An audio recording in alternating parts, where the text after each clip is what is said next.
Chihiro Suzuki, ang MMA Super Featherweight Champion sa Japan na makakalaban ng ating pambansang kamao na si Manny Pacquiao, biglang umayaw at nagdahilan para hindi na matuloy ang laban nila ni Pacman.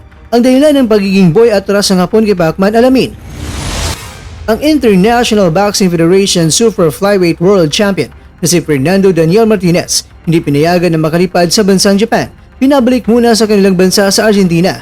Nako, matutuloy pa ba ang unification world title fight nila kontra yan kay Kazuto Ioka? Well, narito po ang mga pinagmulan o pinagbabatayan ng ating kwentuhan. Kaya tara, kwentuhan na!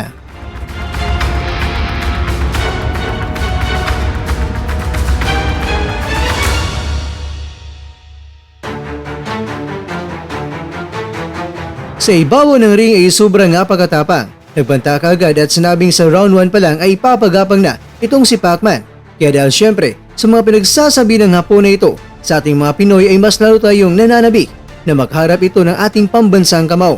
Dahil syempre, ilang makababayan na rin nating mga mandirigma ang pinagulong, pinagapang at pinatahiya ng mga boksingero mga hapon sa sarili nilang baluarte. Kaya ito na sana ang pagkakataon na may legendary Pinoy boxer na ang may malaking tsansa na makapagiganti nito. Kaya lang, alam niyo ba mga kwento, ang hapon na boy apakatapang ay naging boy dahilan na at boy atras pa sa paparating na laban nila ni Pacman. Dahil batay sa ating pananaliksik, ating nadiskubre na ang kalaban ni Pacman ay nagbigay na ng dahilan kung bakit hindi pa niya pwedeng harapin si Pacman. Dahil pagkatapos kasi mga kwento ng Knockout Carnival 2024 Super Bout Place noong June 24, itong si Suzuki ay nakarap niya itong si Gomi Takanori sa laban na may patakaran na punch-only rules. Well, parang paganda na rin ito ni Suzuki. Kumbaga, yun ang fight niya bago niya harapin ang ating pambato na si Manny Pacquiao. Pero ang naging resulta ng laban ay naging tabla. At sa post-fight conference ay nagulat ang lahat na itong si Suzuki ay hindi na ito sumipot pa. At doon na pag-alaman na dumiretso na pala ito sa hospital dahil talagang sobrang sakit daw ang kanyang kanang kamay. Pero ibinunyag naman nila na hindi naman talaga nagkaroon ng bali o pagkabasag sa buto ng kamao ng hapon. Pero ang idinadala ng hapon ay sobrang sakit raw nito. Nakuha, hindi naman nabali, pero bakit labis ang sakit na nararamdaman ng hapon na ito? Huwag mong sasabihin na pumalya ang karburador mo, Suzuki ha. Made in Japan ka. Kaya nga ayon sa kampo ni Suzuki, ay bibigyan nila ng pahinga muna itong si Suzuki at di na sila interesado pa na matuloy pa ang laban nila ni Pacman ngayong July 28 sa Japan. Ibinunyag din dito na sinabi mismo ni Suzuki sa Rizin ng laban nila ni Pacman ay imposibleng mangyari pa ito dahil hindi na niya talaga gusto na matuloy pa ito. Itong si Pacman para kay Suzuki ay nasa kakaibang level na mandirigma, kaya ayon pa kay Suzuki na overwork na raw ito at pagod na ang kanyang katawan. May tatlong mga parte na ginagawa niya na pagsasanay sa MMA at kickboxing. Meron pa siyang punch training sa umaga pagkatapos ay mag-practice pa ng boxing.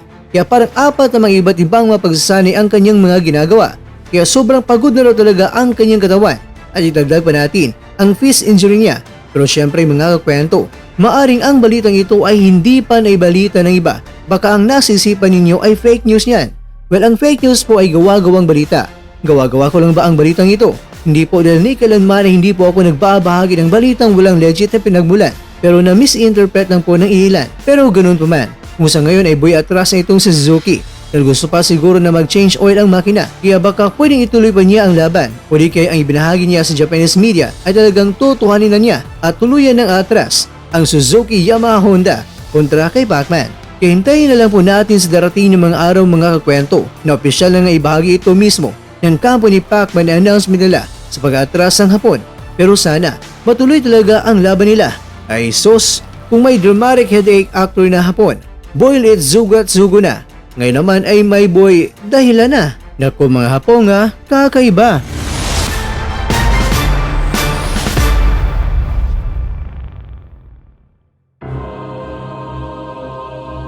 Mga kakwento, ang Unification World Title Fight ni Martinez at Kazuto Ioka ay ngayong June 7 na. Ang laban ay sa baluarte pa rin ni Ioka. Kaya lang, mula sa Amerika, hindi pinahintulutan ang Team Martinez papuntang Japan noong ika-24 ng Hunyo dahil may problema sa visa sa Japan ang team nito, kaya pinauwi muna sila sa Argentina para maka-apply ng visa papuntang Japan. Kaya imbes na makapunta ang El Pumita sa Japan ng maaga ay ayun, pinabalik muna sa Argentina. Gusto pa naman nila na maaga makapunta sila sa Japan para syempre madaling makapag-adjust sa klima na nakakabuti sa kondisyon ng katawan.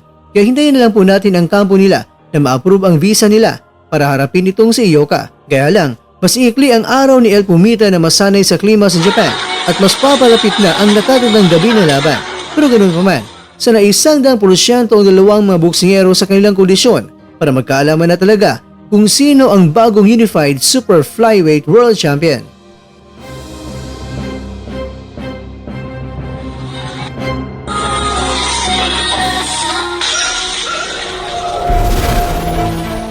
At dyan, nagtatapos ang ating kwento.